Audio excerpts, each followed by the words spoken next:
Sofia. Kontakin mo na yung anak ni pagbigyan mo yung lunch o lunch for dinner.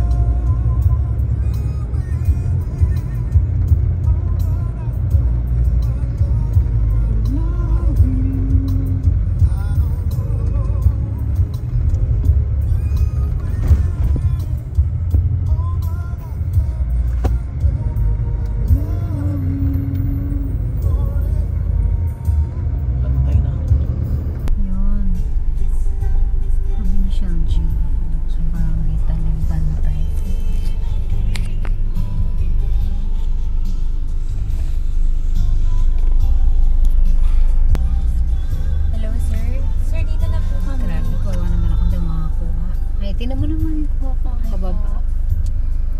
Kayo ba yung mga interview? Opo. Is mo, kung nakalagyan. Pumunta na po dyan sa gitno. Kita niyo po kapag. Punta daw siya sa gate. This is giving Netflix. Nakakatakot. Makatakot. Sabi, hindi pwede. Asan siya? Ayan niya. Siya pa si Rin. Wala po. Ay. Apa. Give it. Ma'am, ikaw na mag-log. Sige ako na. Si ma'am. Lahat ng names? Oo. Pag wala kang name, hindi ka na makakalabas. Thank you. Sir Batin. Learning site for agriculture sila, oh. Alright. So, andito pa rin tayo sa Ilocos Sur, dito sa Bantay, at andito po tayo sa Provincial Jail. At kakaiba po yung topic natin ngayon. Kasi po yung mga PDL ay tinuruan sila ng magtanim ng gulay at para magamit din nila sa kanilang daily consumption. Ayan, makakausap natin si Sir Tito, i-explain niya sa atin ano po yung ginagawa nila dito sa loob.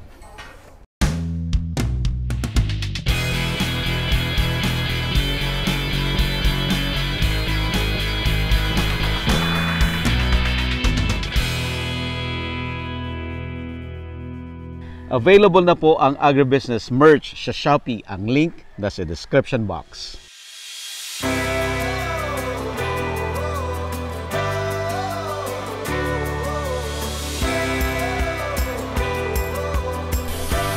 Sir, morning po. Dito Batin sir, from OPAG, Office of the Provincial Agriculture. Sa OPAG po pala kayo, sir. Wala kasi si Warden nasa Manila, may sakit siya. Sige, sir. Nagpatulong kami sa ETI tungkol sa learning site natin, kaya naipatayo ito. Para sa mga PDLs and other from outside, mga NGOs, mga teachers na magtuturo ng K-12, K-11. Dito rin? Dinadala? Oo, sir. So, ako si Teresito Bibatin from Office of the Provincial Agriculturist and the Provincial HBCDP Coordinator in the Province of Ilocos Sur. Kasama ko yung mga dalawang trainer ko, si Dante Yugagto at saka si Myra T. So silang kasama ko magde-develop lahat ng mga learning site in the Province of Ilocos Sur, mga gulayan sa paralan, gulayan sa barangay, mga urban gardening po. So yun ang trabaho namin to develop the Province of Ilocos Sur po. Dito sa Provincial Jail, sir, ito yung unang dinevelop natin para sa mga PDLs natin. So, PDLs means, anong ibig sabihin ng PDLs? People Deprived of Liberty, sir. Okay. Sorry. Yun ang tawag nila ngayon, sir. Hindi na inmates. Prisoner, hindi na inmates. Okay. Yun yung politically correct na term. Sir. Okay. Sige, sir. Saan po tayo mag-start? Kayo po, kung ano yung unahin natin. Siguro yung mga para yung wall orientation, diretso na tayo dun sa sige, para sir. yung discussion natin mas Okay, mas sir. visual kaagad. Okay, sir. So, unahin natin yung panggalingan yung organic fertilizer natin siya na ginagawa nila dito bago gagamitin sa farm. Sa farm. Oh, Sige, yung- sir. Sir, ang nickname mo, sir? Ang nickname mo? Tito, sir. Tito. Oh, sir. Pero yung mga iba, sir, ang tawag nila sa akin, Limong Boy. Bakit? Yung kotis, sir. Tumbang ka nga Ilocano. Yung kailangan. Oh, sir. Okay, sir. So, So- Tito, dito tayo. Oh, So, andito po tayo sa Ilocos Sur Provincial Jail. oh, Yan. Stowell Garden, sir. Garden. We are accredited from ATI, Oo. TESDA. TESDA. Sir. Okay, sir. Kailan nag-start itong project nito? Inumpisahan namin ito, sir, 2015. 2015. Oh, kasi puros damo lahat ito noon, sir. At Mm. saka, Mm-mm. bato-bato. Kaya sabi ni dating governor na to develop the area for their food Mm-mm. inside mga PDLs natin. So oo. yun ang inumpisahan namin, sir. Mm-mm. To develop the area. Mm-mm. So ito, puro bato-bato. Mm-mm. Tinanggal namin yung bato-bato, sir. Tapos pinagyan namin ng garden soil. Mm. About 30 truckloads of Ang garden soil. tinabon dito? O, sir. At saka yung carbonized rice hull. Oo, carbonized na, rice. sir, na inuuling natin na ipa. So yung idea, Sir Tito, nung nag-start ay para may magamit din na additional o pang-augment doon sa pagkain ng mga... Oo, sir. Ano yung tamang term ulit, sir? Politically correct? Yung PDLs. PDLs, people, ayan. Mahirap kasi magkamali tayo kasi very sensitive yung mga Oh, sir. PDLs. ibang grupo, no? Pag mali yung hindi politically correct yung term mo. Oh, sir. Anyway, sir, so yun nung original purpose, and then paano nag-evolve na kayo ay na-accredit ng ATI, ng TESDA? So meaning may mga iba, pati mga estudyante and pati yung mga tagalabas ay pumapasok dito para mag-aral. Oh, sir. Oo. Kasi naging learning center na una na for the province of Ilocos Sur. Bago yung mga ibang learning site na dinevelop natin. Nauna na to. Oo, sir. Kaya naging model tayo enter the Philippines. Wow, enter the National Philippines. Gawad awardee tayo, sir. Oh, I see. Regional, national. Yan, sir. Hanggang national. Oh, sir. Ayan. Sige, sir. Tour nyo kami, sir, dito sa inyong garden. Oh, sir. Saan mo tayo mag-start? So, umpisa tayo ito, sir, sa entrance. Sige, sir. Kasi itong marigold natin, one of the insect repellent, Oo. natural. So, meron na tayong sa paligid. Kung meron tayong dala yung mga pest, hindi na makapasok sa farm, sir. So, ito yung insect repellent natin. Oo. Pangharang kagad. Oo, sir. Yan, pagka dried na yan, sir, pwede nating i-incorporate sa soil to yung sakit na nematodes. Sir, Ano po ang ihahalo, sir, yung buong plant? yes, sir. So hintayin mo siyang Pamanda. pamanda, tapos mag-dry, Oh, sir. tapos ihalo mo sa soil. Oh, sir. So gagamutin niya yung soil. Oh, sir. To suppress the nematodes, kung merong nematodes yan. Oh, I Lalo see. yung mga eggplant, Solanaceous family, Oo. it will suppress the nematodes from that soil. So eggplant, tomato, sili, Yes, sir. Potato, ayan. potato, yan, yung mga magkakamag-anak. We have also our trap, Yeah. sir. Mm-mm. So, yellow and blue. Yeah, may specific color, sir. Yes. Ano sir. ang logic nun, sir? Ang yellow, sir, lahat ng pests except yung thrips, cutworm, and leaf miner. Oh, So, yun ang pupunta sa blue. sa blue. Yes, sir.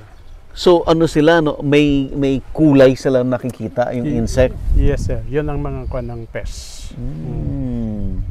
So, Ano yung pinangkulay diyan, sir? Ordinary kulay lang yan? Paint? Ano ba? paint lang, sir. Paint lang. Oo. Tapos, yung una noon, sir, ang nilalagay namin lang yung natural grease. Pero may mga ibang company na nagbibigay ng glue. trap. So mas okay. malagkit na yun. So the efficacy of that is 2 months. 2 Rain months. or shine, sir. Pag wala na yung dikit, tatanggalin natin, lagyan ng thinner, then lagyan ulit ng trap glue. Yes, sir. Yun. Every 3 months. Yes, Sir, sir. ano to? The whole garden nakakalat lang to? Sa paligid lang, sir. Paligid lang. Kasi yung nasa gitna, Mm. ma-attract lahat sila. Papunta lahat sa- dito. Oo. Kasi pag sa gitna, marami pang dadaanan. It will distract or hanggang sa gitna. So, Mm-mm. sa paligid lang. Dapat ilayo mo sa kanya Sir. para hindi na sila malapit Sir. Kaya sa papasok plant sila, mismo. ma-attract sila dito. So, itong concert, may selda-selda. Infirmary, selda 1, 2, 3, 4, 5, 6, 7, 8, 9, 10. Kanya-kanya sila. Kanya-kanya sila, sir. Oh. So, ang ginawa namin ni Warden dito, yung pinaka marami, 1, 2, 3, ang may award pag December. Ma-encourage sila, pagbutihin yung mga tanim nila, sir. I see. Pagandahan sila. Pagandahan, sir. Kaya every harvest sila, Oo. yan, may kilo, sir. Oh. May Mm-mm. prop. Mula sa pinakamaliit na tanim hanggang sa may trellis, sir. Paganahan. Sir. Kaya pag sa harap ka pa lang, nakikita mo na. Naka-design talaga siya. Sir. Okay, sir. Bakit may pati kamote? Sir. Kasi kamote, yun ang isang pinakamaraming vitamins na makukuha natin, sir. And then po, kangkong. Tama po ba, sir? Kangkong, sir. Upland kangkong. Upland kangkong. Sir. Kaya yung mga iba na kaya kinocultivate na, sir. Onion. Onion. Natin. In onion, there is strength. Sabi naman sila, sir. Kaya para may power sila. Saka gamitin talaga rin. Sir. Daily use. Sir. Pag may sobra sila na hindi sila makakain yung mga kwan nila, sir, binebenta nila sa mga empleyado or kung sobra-sobra sa provincial capital. And then eggplant. Eggplant, sir. And kamatis, medyo matured na yung mga na-intercrop. Oo. Sir. So pinaano na namin dito. Mature na to. Ano, kukuhanan na ng buto, sir? Ito? Hindi na, naman. sir. Ito'y gagawin na compost, sir. Kasi may shredder compost. kami doon. Oo. So lahat ng waste dito, Diretso doon. pati yung mga kwan, sir, nakakalat yan sa likod for shredding. Para yung i-shred natin, yun ang ipapakain natin sa vermi. Oo. So yung vermicast nila, yun ang fertilizer na ginagamit Pabalik nila. dito. Sir. So ito, sir, ay 100% organic or mix? 100% na, sir. 100%. Kasi marami kaming ginagawa yung mga fermentation, sir. Okay. Yung mga eggshells na na sila doon, yun ang ginagawa namin calcium egg, which Calcium. needs the plants Yeah. for the production, sir. So we'll recycle yung mga kanila, sir. Mga ibang waste na yan ginagamit So zero natin. waste na kayo sila sa loob? Sa kitchen? Sir. Yun po. Okay, sir. Pati yung naghugasan sila ng yung bigas, Bigas. yun ang iniipon, yun ang pinapatubig sa compost. Dahil malakas yan sa carbohydrates, na magiging protein, yun ang dinidilig nila. Pati yung naghugasan ng isda, which is rich in amino acid. Yun Pwedeng ang- ilagay. sir. So hanggang may trellis ngayon, medyo na, sir. Kasi ang timing namin na ng ampalaya before the Holy Week. So tapos na to. So tapos na ito. So Lipas in na. preparation na dito, magtatanim kami Sabado Gloria. Yung old technology nila na noon. Kasi pag nakikita namin yon sa Saturday, maganda ang pag Ano yung pamahin? parang ganoon, sir, pero at that time kasi And in preparation of rainy season, nakalaki na sila. Umakyat na. So if may kung ano yun, may ulan na, lahat ng nitrogen na sa taas, Yes. babagsak na yun, sir. Diba? So maganda na yung... Eksakto rin talaga. Oo, sir. Yung, Ang ganda naman ng ano nyo, sir, ng balag nyo. sir, Permanent. permanent na, sir, para hindi kanya. Hindi ulit. Imagine 2015 pa ito, sir. Nag-umpisa.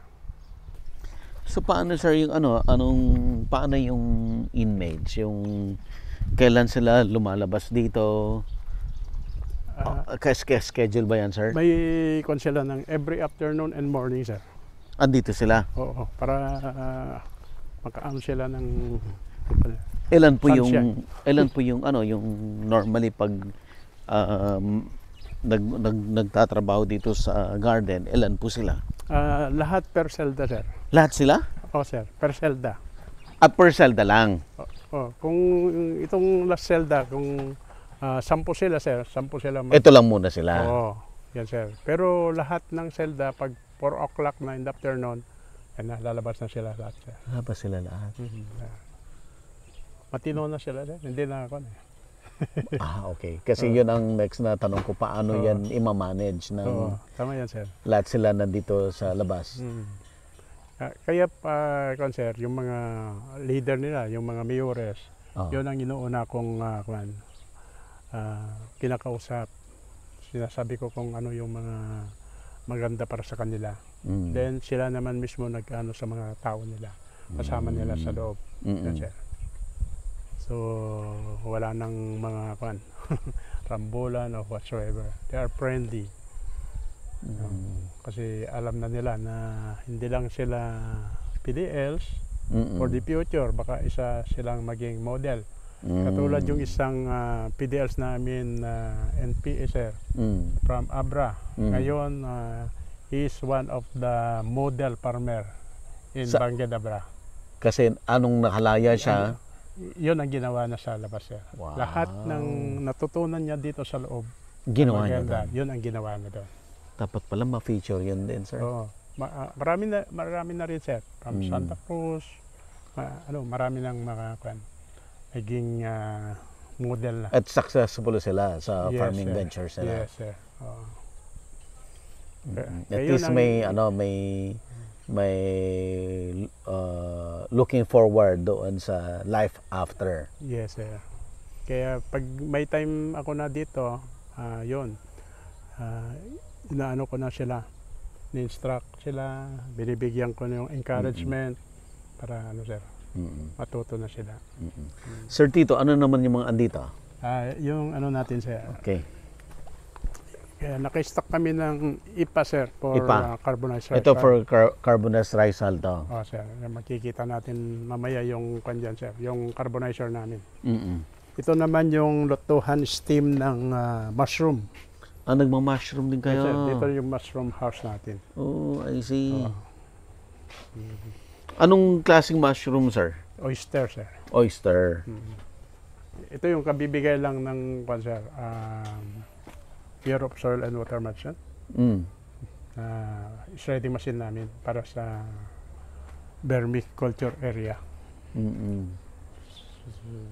Pag dito na mamimix, sir. Pero yung shredding machine doon sa likod dyan. Tapos yung materials, dinadala na dito. Sir. So after that, i-decompose natin bago ilagay yung vermi. Sir. May laman po ito ngayon, sir? Ito, sir, dahil yung ulan noon, konti na ang natira. Konti na. Dati hanggang dito yung namin. Talaga. Namin. Enough po yan. Yung waste dito, enough na sir, kasi after 45 days, naman. Kaya iniipon namin. Kaya palaging may mix ng carbonized rice hull. Because yung carbonized rice hull natin, ang kulang yung nitrogen. Because nitrogen is very volatile. Pag dinato natin yan, nahit na. wala. So, yung dalawang macro, at saka yung 13 na microelements. Pero ano ang main function ng carbonized rice hull? Organic fertilizer, sir. Kasi yung 13 microelements nasa kanya. Nasa kanya. Oh, sir. Yung At NPK ang wala sa kanya. yung nitrogen lang. Ng nitrogen lang. Phosphorus and potassium nandyan, sir. Nandyan siya. So, I yung, see. yung kulang na nitrogen, nandito na sa vermicast. Oh. So, yun. Para Kompleto na, makompleto. Oh, sir. Paano pong mixture nun? Ilang percent carbonized rice hull? Ilang percent actually, sir, vermi? ang ginagawa namin, para totally na makuha natin yung 5% organic matter of the soil, 5 kilos per square meter. 5 kilos. Yes, sir. Yun ang mix nila. Madami-dami rin yun, sir. Oh, dami-dami, sir. Pero yan, Enough continuous. dito Enough. sa garden. Oh, kasi may matagal na tayo nag-umpisa. Kaya kung ilan kilos ang na-harvest namin per plot, yun ang ibabalik namin. Ibabalik. Yes, sir. Para makuha yung 5% organic matter of the soil. Galing. Hindi, paano nyo kinakount yun, sir? Ano na? Kabisado na? Sir, depende yung kilo ng na-produce nila. Kung yung talong, Let's say, ilang kilong talong? Let's say... yung per plot nila, 1/8, sir. Oh, Kung naka-harvest sila ng 40 kilos, kilos. yun din ang ibabalik natin. 40 kilos din. Yes, sir. Para totally, ibabalik ulit yung 5% organic matter of the soil. Wow. Yan, sir. That way, hindi magdi-decrease yung harvest. Yes, sir. Para continuous pa rin. Continuous. Yung talagang kwan. Kung kulang tayo dyan, meron kaming yung fermented plant juice na ginagamit, yung kangkong, sir. Tapos yung kangkong, Puntahan yun ang natin, ipe-ferment natin.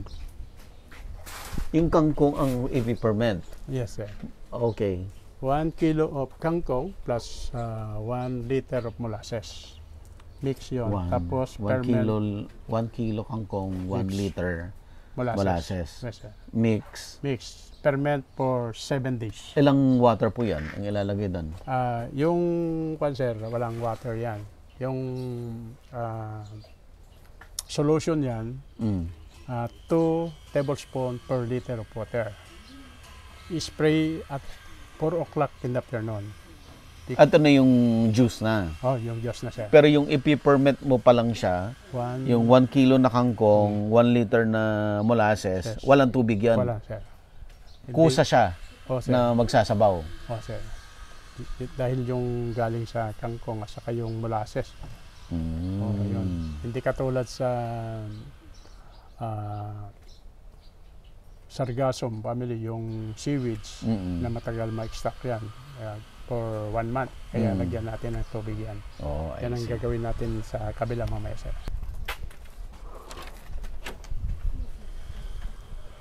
Ito yung mushroom. Sir. Ito naman, kasama ng University of Northern Luzon na nagpatayo itong building, sir. UNP. UNP. Sir. Yung plant juice, ano ang purpose nun? Kung kulang ng nitrogen, sir. Sa Pang tanim. night, pang ano rin, pang suporta rin. Kung kulang naman ng para sa calcium, yung calcium egg. Para Calcium yung, egg naman. Yung fruit development, sir. Yan, kompleto. Pati yung mga sir, bones, yung calcium phosphate. Yung Buto ng kinakain nila, manok, baboy, baka. Yun, ininihaw namin yun, sir. Tapos, yung 1 kilo, ginalagyan namin ng 5 liters of vinegar galing sa sugarcane. Yung unas. Sir. So, we ferment that for another 30 days. So, anong ratio naman po nun? Sir, yung pong buto, naluto nung... Inihaw Inihaw yan. Pero po, ibig ko sabihin, buto nung ulam na naulam na, tapos yung naulam buto na kinuha Naulam na, sir. from the naulam, yun yung iihawin. Sir. Tapos, I-peppermint, lagyan ng suka, Suka. o ferment for 30 days. 1 kilo na buto, 5 liters of 5 liters na vinegar. Ang madami. Galing sa sa sugarcane. Sugarcane, oo. Hindi galing sa bote. Tapos 1 month. Sir. So the same ratio, 2 tablespoons per liter of water. Spray in the afternoon at 4 o'clock because the stomata of the plant was already open. Open na. Hanggang 9 o'clock tomorrow. So after 10 o'clock tomorrow, magkoclose na yung stomata ng halaman natin. Except yung bembo. 24/7 nga naka-open yung stomata. Yung bamboo. Sir. Kaya Kaya malamig pala yung mabilis siyang mag-grow. kaya malamig sa silong ng konser. Kaya oxygen lahat binibigay yan.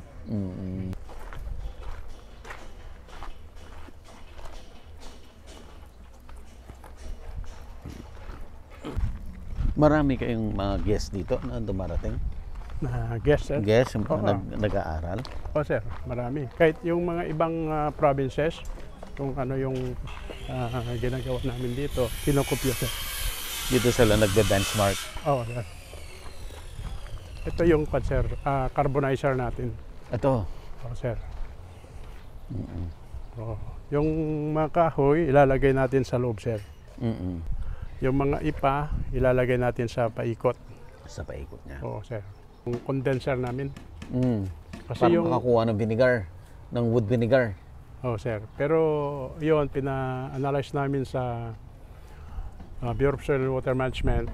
That is good for foliar fertilizer, Yeah. insect repellent, Insect repellent. at saka fungicide. Fungicide. Sir. Yun ang kanila. So yun ang ginagamit natin to adapt the Republic Act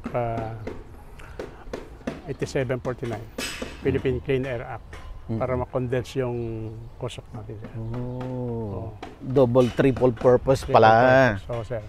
So yung kahoy na yan, magiging sir, charcoal. Hindi Kasi, maging ash. oo. Sir. So, ang daming purpose pag gumawa ka na ng carbonizer, sir.